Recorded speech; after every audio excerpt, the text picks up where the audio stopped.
Hi, it's Wombat here. I'm at the amazing Bankiara project in Copenhagen. I want to take you on a little tour today to show you what is actually possible. And what is possible?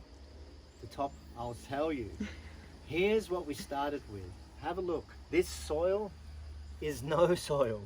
It was rock, bare ground, ungrowable, just gravel. All of the trees on this property had bare roots, full of termites. Now this land had been previously cleared and it was so steep that I had to lean forward to walk up parts of it, okay? Nothing would grow here, all of the topsoil was gone, and there were massive erosion problems because the water was continually running down. A disaster zone, right? Okay. So we made some creative designs. We did some amazing observations. Come on, I'll show you what we've done. So on the property, when I was doing the design here, there are some amazingly wondrous rocks everywhere, all along the land. Beautiful, unmovable, quite large, some of these rocks. And the thought was to create the design that follows nature's natural contour and use as many of the contours on the rocks as possible to make a beautiful design. The land was covered in rocks, as we explained. All the rocks have been reused into retaining walls and beautiful curving pathways. So we've put the rocks and the flowing gardens flow around the contours of the original hill. So as we're moving up the hill, we start to see different levels and stages of growth. We have our mid-stage canopy now. Bananas providing shade for our ground covers underneath. We also have fruit trees in here growing up in the canopies of the bananas. So let's go further up the hill. This is a magical property. It's so wondrous the way it's coming together, the way it's growing abundantly. All of the patterns and shapes of the pathways that we're creating are following the contours of the original land. That's hard to believe when I told you that it was like this to start with. But I'll show you how we've achieved that. You'll start to see we've put in terraces with the contours and the shape of the hill to make this land more usable. The further up the hill we go, we start to see more ground covers coming in. We've got some butterfly pea that we're putting in now. We have the bananas still. Now we're starting to see our long-term growth trees are being planted at the same time. So here we have mango trees, we have avocado trees, mangosteen trees, we have fig trees, lemon and lime trees, papayas, and we're starting to add more and more variety of species the further up the hill we go.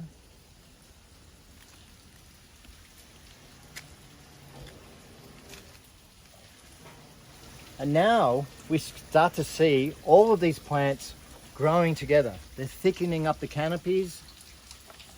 Smaller plants are underneath. And if we come around here, we start to see a wide variety. We've had several harvests out of this garden already. Beans, 3 different kinds of beans, chilies, eggplant, several different kinds of herbs. We have this absolutely wondrous Thai basil. It's amazing Thai basil. And then there are chilies in here. There are flowers, eggplants, chilies, papayas. We have the dillweed. It's beautiful. All sorts of different species are being now interplanted. Here we have long beans, wing beans, and let's have a look around here. This is how a garden should be, like an adventure.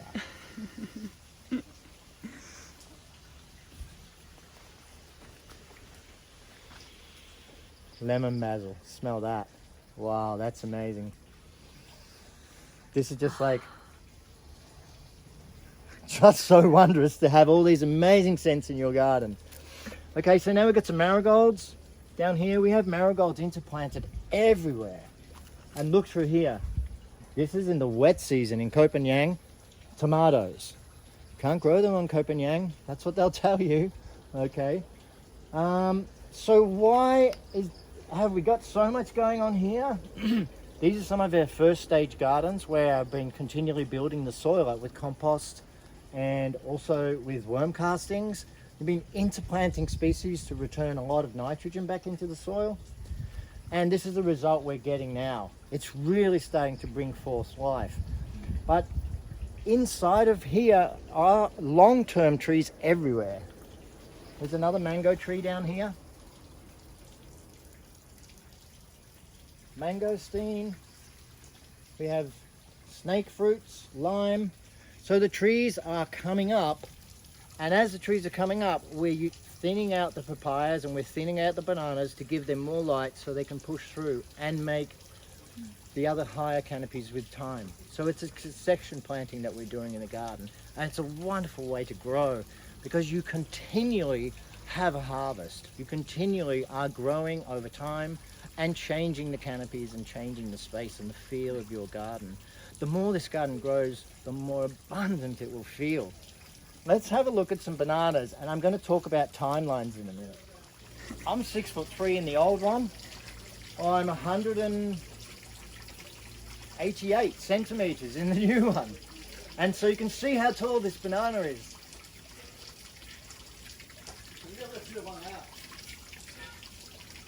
These banana plants we planted were this high 7 months ago. So this section of the garden here 7 months ago was like I first showed you. Bare rock, no soil, unusable. And what we're seeing now is beautiful terraced areas constructed using all of the natural resources on the property, the rocks and the retaining walls. All of the trees that were on this property were totally dying from termites. I'll show you what I mean. Let's have a look at one of these poor trees.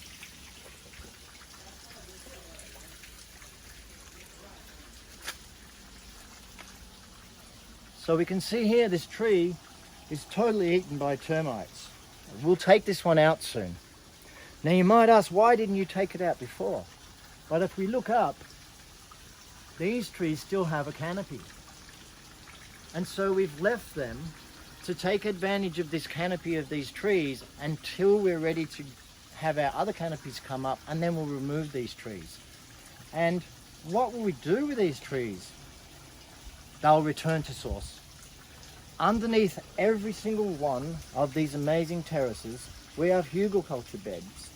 So in the base, when the wall was created, we have filled them up with all of the termite infested trees from the land. All of the tops and the leaves were piled up into the bottom, and then we filled them up with soil and started to backfill and then started to compost on the top. So underneath we have an amazing nutrient bank full of insects and ants. It also assists with the drainage. Each one of these terraces in this project is its own drainage system. There is now no water runoff on this hill whatsoever. Every single drop of rain or water runoff from the tanks that goes onto this property is slowly and easily absorbed into the terrace beds and used by the plants. And this is why we have such an abundant growing system now, because we're using all the water as runoff into the beds, and then it will slow and sink back into aquifers. So we're returning it back into nature's cycle, which over a few years will assist all the local surrounding trees, because we'll replenish the aquifer and the bigger trees will be more stable, regenerating nature around us. All right, so here we are. Look at this amazingly, this is one of my favorite things in this garden. We even made a seat for the owner. He can sit down here like this, and I can sit over there, and we can just look at the garden while we're here in this beautiful water feature. But it serves a purpose as well.